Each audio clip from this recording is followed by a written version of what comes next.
Kasus dugaan ijazah palsu Presiden ke-7 Republik Indonesia, Joko Widodo, masih bergulir. Meskipun Universitas Gadjah Mada telah mengeluarkan pernyataan bahwa Joko Widodo merupakan alumni UGM yang lulus pada 5 November 1985 dan menerima ijazah pada 19 November 1985. Bahwa Joko Widodo adalah alumni Universitas Gadjah Mada. UGM memiliki dokumen otentik terkait keseluruhan proses pendidikan Joko Widodo di UGM. Dokumen ini meliputi tahap penerimaan yang bersangkutan di UGM, proses kuliah selama menempuh sarjana muda, pendidikan sarjana, KKN, hingga wisuda. Joko Widodo dinyatakan lulus dari UGM pada tanggal 5 November 1985. Dan UGM telah memberikan ijazah yang sesuai dengan ketentuan kepada yang bersangkutan saat diwisuda tanggal 19 November 1985. Setelah sempat mempertanyakan bukti atas apa yang disampaikan pihak UGM tersebut, kini Roy Suryo mempertanyakan soal berkas skripsi Jokowi di Fakultas Kehutanan UGM. Selain itu, Roy Suryo juga bilang berkas dokumen termasuk ijazah Jokowi yang diserahkan saat mendaftar sebagai calon kepala daerah tidak ada lagi di KPU. Itu juga yang terjadi pada UGM kemarin ya.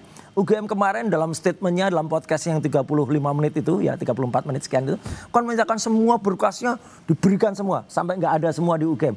Ini kan konyol gitu loh. Sama seperti halnya kalau nanti terjadi sesuatu. Mungkin biar nggak ada yang tercecer Mas Roy, biar dikumpulin semuanya. Nah, mestinya kampus itu punya pertinggalnya. Mestinya KPU itu juga punya salinannya.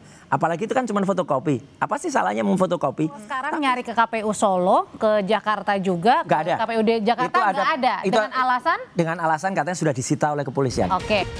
Dalam program Sapa Indonesia Malam, pengacara Jokowi, Rifai Kusumanegara bilang seluruh berkas skripsi Jokowi saat ini berada di penyidik. Bahkan, sejumlah berkas skripsi alumni Fakultas Kehutanan UGM dan fakultas lain saat angkatan Jokowi juga turut diambil untuk dibandingkan dengan berkas skripsi Jokowi. Skripsi saja, ini diambil skripsi tidak hanya Fakultas Kehutanan di angkatan Pak Jokowi. Di fakultas-fakultas lain pun diambil sampel-sampelnya. Yang sama-sama lembar pengesahannya modelnya sama, fontnya sama-sama dari perdana. Dibandingkan, ya kembali lagi ini kan secara saintis harus dibuktikan identik atau tidak identik. Termasuk juga ijazah. Teman-teman penyidik juga mencoba mengambil dari fakultas lain. Jadi kembali lagi ini kan agar semuanya terang-menerang. Terkait kasus ini, Subdit Keamanan Negara Direktorat Reserse Kriminal Umum Polda Metro Jaya saat ini tengah menangani 6 laporan polisi, termasuk laporan yang dibuat oleh Joko Widodo. Laporan Jokowi itu terkait pencemaran nama baik dan atau fitnah. Sementara itu, 5 laporan polisi lainnya adalah hasil pelimpahan perkara dari Polres ke Polda Metro Jaya. Objek perkara dalam 5 laporan tersebut adalah penghasutan.